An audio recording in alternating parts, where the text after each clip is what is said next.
ನಮಸ್ಕಾರ ಎಲ್ಲರಿಗೂ. ಗೃಹಲಕ್ಷ್ಮಿಯ 16ನೇ ಕಂತಿನ ಹಣ ಬರಲೇ ಇಲ್ಲ. ನಾವು ಯಾವತ್ತು ಹೇಳಿದ್ದು 14ನೇ ತಾರೀಕು ಹಬ್ಬದ ದಿನ ಹೇಳಿದ್ವಿ ಹಣ ಬರುತ್ತೆ ಅಂತ ಹೇಳ್ಬಿಟ್ಟು ಫಿಕ್ಸ್ ಆಗೋಗ್ಬಿಟ್ಟಿತ್ತು. ತುಂಬಾ ಜನಕ್ಕೆ ಆಲ್ರೆಡಿ ಹಣ ರಿಲೀಸ್ ಆಗಿದೆ ಅಂತಲೂ ಸಹ ವಿಚಾರಗಳು ಬಂತು. ಕಮೆಂಟಲ್ಲಿ ಅಲ್ಲೋ ಇಲ್ಲೋ ಒಬ್ರು ಬಂದಿದೆ ಅಂತ ಹೇಳಿ ತಿಳಿಸಿದ್ರು. ಆದರೆ ಯಾರಿಗೂ ಜಾಸ್ತಿ 99% ಜನಕ್ಕೆ ಇನ್ನು ಗೃಹಲಕ್ಷ್ಮಿ ಹಣ ಬರಲಿಲ್ಲ. ಹಾಗಾದರೆ 14ನೇ ತಾರೀಕಿನ್ನ 18ನೇ ತಾರೀಕು ಆಯಿತು, ಇನ್ನೂ ಹಣ ಬರಲಿಲ್ಲ. ಈ ಹಣ ಬರ್ದೇ ಇಲ್ದಿರೋ ಕಾರಣಕ್ಕೆ ಇವಾಗ ನಿಮಗೆ ಗೊತ್ತಿರೋ ಹಾಗೆ ಲಕ್ಷ್ಮೀ ಹೆಬ್ಬಾಳ್ಕರ್ ಅವ್ರಿಗೆ ರೀಸೆಂಟ್ ಆಗಿ ಕಾರ್ ಆಕ್ಸಿಡೆಂಟ್ ಕೂಡ ಆಗಿರುವಂಥದ್ದು. ಕಾರ್ ಆಕ್ಸಿಡೆಂಟ್ ಆದಮೇಲೆ ಅವ್ರಿಗೆ ಬೆನ್ಮೂಳೆಗೆ ಏಟಾಗಿದೆ, ಮುರಿದಿದೆ ಅಂತ ಹೇಳಿ ಎಲ್ಲ ಕಡೆ ವರದಿ ಬರ್ತಾ ಇದೆ. ಸೊ ಈ ವರದಿ ಬರ್ತಾ ಇರೋ ಟೈಮಲ್ಲಿ ಇವಾಗ ಅವರು ಹಾಸ್ಪಿಟಲೈಸ್ ಆಗಿದ್ದಾರೆ. ಈಗ ಗೃಹಲಕ್ಷ್ಮಿ ಹಣ ಯಾವುದೇ ನಮಗೆ ಜಮಾ ಆಗಬೇಕು ಅಂತ ಹೇಳಿದ್ರೆ ಲಕ್ಷ್ಮೀ ಹೆಬ್ಬಾಳ್ಕರ್ ಅವರ ಒಂದು ಅಂದರೆ ಅವರು ಒಂದು ಆರ್ಡರ್ ಮೇರೆಗೆ ಹಣ ರಿಲೀಸ್ ಆಗ್ತಿತ್ತು. ಅವ್ರು ಹೇಳಿಲ್ಲ ಅಂತ ಹೇಳಿದ್ರೆ ಹಣ ರಿಲೀಸ್ ಆಗೋದಿಲ್ಲ. ಸೊ ಅವರು ಹೇಳಬೇಕಾಗಿತ್ತು. ಬಟ್ ಅದೇ ಸಮಯದಲ್ಲಿ ಇವಾಗ ಇವ್ರಿಗೆ ಆಕ್ಸಿಡೆಂಟ್ ಕೂಡ ಆಗಿರೋದ್ರಿಂದ ಇವರು ಇವಾಗ ಯಾವುದೇ ರೀತಿಯ ಆಗಿರುವಂಥ ಸ್ಟೇಟ್ಮೆಂಟ್ಗಳಾಗಲಿ ಅಥವಾ ಯಾವುದೇ ರೀತಿಯ ಆಗಿರುವಂಥ ಮಾತಾಗಲಿ ಏನು ಮಾತಾಡ್ತಿಲ್ಲ. ಬಿಕಾಸ್ ಇವಾಗ ಅವರು ಹಾಸ್ಪಿಟಲೈಸೇಷನ್ ಆಗಿದ್ದಾರೆ. ಸೊ ಈ ಹೊತ್ತಲ್ಲಿ ಈ ಗೃಹಲಕ್ಷ್ಮಿಯರಿಗೆ ಹೊಡೆತ ಬಿದ್ದಿರೋದಂತೂ 100% ಗ್ಯಾರಂಟಿ.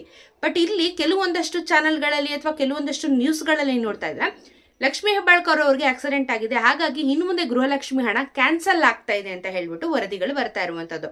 ನೋಡಿ, ಯಾವುದೇ ಕಾರಣಕ್ಕೂ ಕ್ಯಾನ್ಸಲೇಷನ್ ಆಗಬೇಕು ಅಂತ ಇದ್ರೆ ಲಕ್ಷ್ಮೀ ಹೆಬ್ಬಾಳ್ಕರ್ ಅವರೇ ತಿಳಿಸ್ಬೇಕು ಅಂತ ಏನಿಲ್ಲ. ಅಂತ ಪರಿಸ್ಥಿತಿ ಬಂದರೆ ಮಿನಿಸ್ಟರನ್ನೇ ಅದ್ರ ಬಗ್ಗೆ ಹೇಳ್ತಾರೆ. ಇಲ್ಲ ಅಂತ ಹೇಳಿದ್ರೆ ನಿಮಗೆ ಚೀಫ್ ಮಿನಿಸ್ಟರ್ ಆಗಿರ್ಬೋದು ಅಥವಾ DK ಶಿವಕುಮಾರ್ ಅವರಾಗಿರ್ಬೋದು, ಯಾರಾದರೂ ಒಬ್ರು ಅಫಿಷಿಯಲ್ ಆಗಿ ಟ್ವೀಟ್ ಮಾಡ್ತಾರೆ, ಅಫಿಷಿಯಲ್ ಆಗಿ ಅನೌನ್ಸ್ಮೆಂಟ್ ಮಾಡ್ತಾರೆ ಮೀಡಿಯಾಗಳ ಮುಂದೆ. ಬಟ್ ಸುಮ್ಮನೆ ಇವ್ರಿಗೆ ಆಕ್ಸಿಡೆಂಟ್ ಆಗಿರೋದಕ್ಕೆ ಗೃಹಲಕ್ಷ್ಮಿ ಹಣ ಕ್ಯಾನ್ಸಲ್ ಆಗುತ್ತೆ ಅನ್ನೋದು ಸುಳ್ಳಿನ ವಿಚಾರ. ಈಗ ಪರಿಸ್ಥಿತಿ ಹೆಂಗಾಗಿದೆ ಅಂತ ಹೇಳಿದ್ರೆ ಅವರು ಅದ್ರ ಬಗ್ಗೆ ನಿರ್ಧಾರನ ತಗೊಳಕ್ ಆಗ್ತಾ ಇಲ್ಲ. ಅವ್ರ ಆರ್ಡರ್ ಇಲ್ದಿರೆ ಯಾವ ಹಣನೂ ಸಮೇತ ಜಮಾ ಆಗೋದಿಲ್ಲ. ಅವ್ರ ಸಿಗ್ನೇಚರ್ ಬೇಕಾಗಿರುತ್ತೆ, ಕೆಲವೊಂದು ಪ್ರೊಸೀಜರ್ಸ್ಗಳು ಸರ್ಕಾರದಲ್ಲಿ ಇರುತ್ತೆ. ಸೊ ಹಾಗಾಗಿ ಏನಾಗಿದೆ, ಇವರು ಹಾಸ್ಪಿಟಲೈಸೇಷನ್ ಆಗಿರೋದ್ರಿಂದ ಗೃಹಲಕ್ಷ್ಮಿ ಹಣ 16ನೇ ಕಂತಿನ ಹಣ ಏನು ನಾವು ಎಕ್ಸ್ಪೆಕ್ಟ್ ಮಾಡಿದ್ವಿ 14ನೇ ತಾರೀಕಿಂದ ಬರುತ್ತೆ ಅಂತ ಅವರೇ ಹೇಳಿದ್ದು.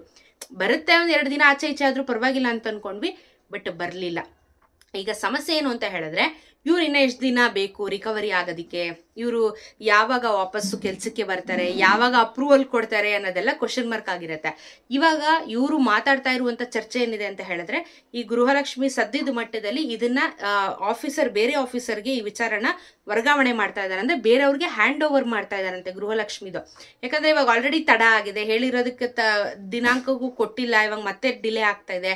ಇವ್ರು ಬರೋ ತನಕ ಜನ ಕಾಯೋದಿಲ್ಲ, ಅದ್ರ ಮಧ್ಯದಲ್ಲಿ ಸ್ವಲ್ಪ ಜಗಳಗಳು ಶುರುವಾಗ್ಬೋದು, ಇಲ್ಲಾಂದರೆ ವಿಪಕ್ಷ ಕಡೆಯಿಂದ ಟೀಕೆಗಳು ಒಳಗಾಗ್ಬೋದು, ಇದೆಲ್ಲ ಇರ್ತವೆ ಕಾಮನ್ ಆಗಿ.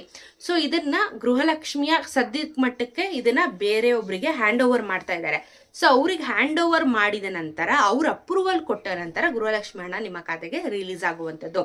ಆದರೆ ಇದು ಎಷ್ಟು ದಿನ ತಗೊಳುತ್ತೆ ಮತ್ತೆ ಅನ್ನೋದು ಗ್ಯಾರಂಟಿ ಇಲ್ಲ. ಯಾವಾಗ ಆಗುತ್ತೆ ಅನ್ನೋದು ಇದ್ರ ಬಗ್ಗೆ ಗ್ಯಾರಂಟಿ ಇಲ್ಲ. ನಾಳೆನೇ ಆಗ್ಬೋದು, ಇಲ್ಲ ಮತ್ತೆ ಇನ್ನೊಂದು ತಿಂಗಳು ಡಿಲೇ ಆಗ್ಬೋದು. ಬಟ್ ಇವಾಗ ಇಲ್ಲ ಆಗಿರುವಂಥ ಸಮಸ್ಯೆಯಿಂದ ಜನಸಾಮಾನ್ಯರಿಗೆ ತೊಂದರೆ ಆಗ್ತಾ ಇರೋದು.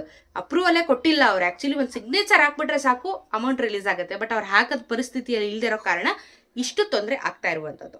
ಸೊ ಎನಿವೇಸ್, ಯಾವಾಗ ಬರುತ್ತೆ 16ನೇ ಕಂತಿನ ಹಣ ಅಂತ ಹೇಳಿ ಮತ್ತೆ ಗೊತ್ತಿಲ್ಲ.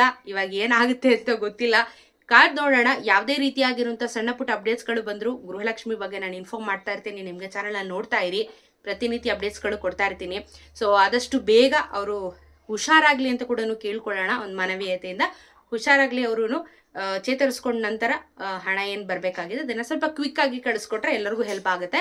ಸೊ ಇವಾಗ ಆಲ್ಮೋಸ್ಟ್ ನೋಡಿ 17ನೇ ಕಂತಿನ ಹಣ ಬರಬೇಕಿತ್ತು, ಇವಾಗ ಮತ್ತೆ ಪುಷ್ ಆಗ್ತಾಯಿದೆ. ಇನ್ನೇನು ನಾವು ಈ ತಿಂಗಳ ಮಧ್ಯದಲ್ಲಿ ಬಂದು ಕೂತ್ಕೊಂಡಿದ್ದೀವಿ ಜಾನ್ವರಿಯಲ್ಲಿ, ಇನ್ನೇನು 10 ದಿನ ಅಂದರೆ ಆಗೋಯ್ತು, ಫೆಬ್ರವರಿ ಕಾಲಿಟ್ಬಿಡ್ತೀವಿ ನಾವು. ಸೊ ಅಲ್ಲಿಗೆ ಮತ್ತೆ 2 ಮಂತ್ಸ್ದು ಅಮೌಂಟು ಪೆಂಡಿಂಗ್ ಆಗಿಬಿಡುತ್ತೆ.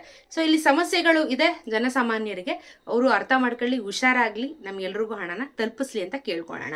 ನಿಮ್ಮ ಅನಿಸಿಕೆನ ಕಮೆಂಟಲ್ಲಿ ತಿಳಿಸೋದನ್ನ ಮರಿಬೇಡಿ. ಆದಷ್ಟು ಬೇಗ ಎಲ್ರಿಗೂ ಹಣ ಬರಲಿ ಅಂತ ಕೇಳ್ಕೊಳ್ಳೋಣ. ಸಿಗೋಣ ಮತ್ತೊಂದು ವಿಡಿಯೋಂದಿಗೆ.